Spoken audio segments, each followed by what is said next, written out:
parlamentares. O ministro Fernando Haddad é uma peça-chave do governo Lula, mas nós já mostramos aqui, mais de uma vez, erros de estratégia na divulgação das ações do Ministério, porque é muito ruim para a imagem do governo, para o próprio ministro, ele lançar um programa, lançar um pacote, lançar uma série de medidas, uma MP que seja, e depois ter de recuar. Parece amadorismo. Não sei se o senhor concorda comigo. Sim, eu concordo.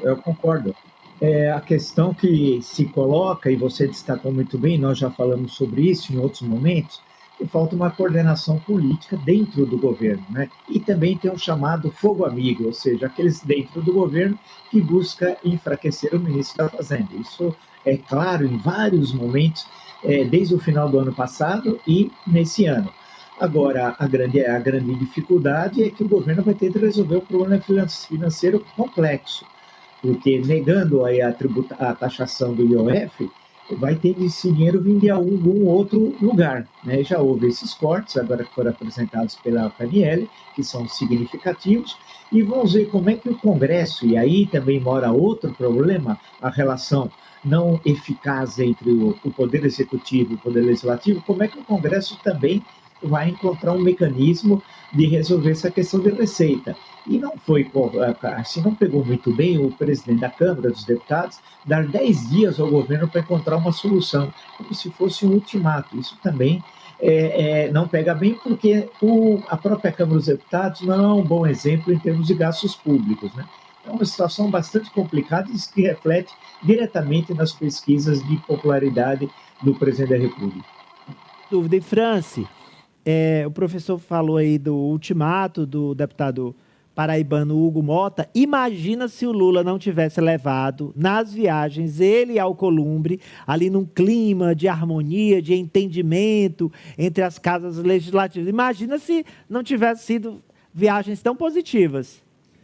Olha, Ari, o Lula deve estar cansado de apagar tantos incêndios no governo federal, porque questões que poderiam ser minimizadas caso a articulação política funcionasse com eficiência acabam chegando até o presidente da República porque essa articulação política não funciona. Então essa é mais uma crise que poderia ter sido evitada. O ministro Fernando Haddad vem desenvolvendo um trabalho muito bom na economia, tanto que os dados da Fazenda, dados relacionados à economia nacional, são dados muito positivos nos mais distintos âmbitos, da empregabilidade até o crescimento do Produto Interno Bruto, mas o Fernando Haddad acaba sendo prejudicado por uma equipe de articulação política, e aí se inclui ministros, como a própria ministra Gleisi Hoffmann, que pecam nessa articulação política e na própria estrutura do governo, quando você vê que não há essa unidade em se comunicar com o legislativo, conhecendo o legislativo que se tem hoje, porque a impressão que dá é que a cabeça do governo Lula ainda está muito impregnada ali nos governos Lula 1 e Lula 2, em que, apesar de algumas dificuldades com o Congresso, não é a dificuldade que se tem atualmente. Então, precisa comunicar, precisa dialogar com o Congresso em matérias, em pautas importantes como essa pauta do IOF. Então, está tudo errado nessa articulação. E por falar em economia, a manchete do professor Villa nos atualiza sobre a situação do Produto Interno Bruto brasileiro, a soma de todas as riquezas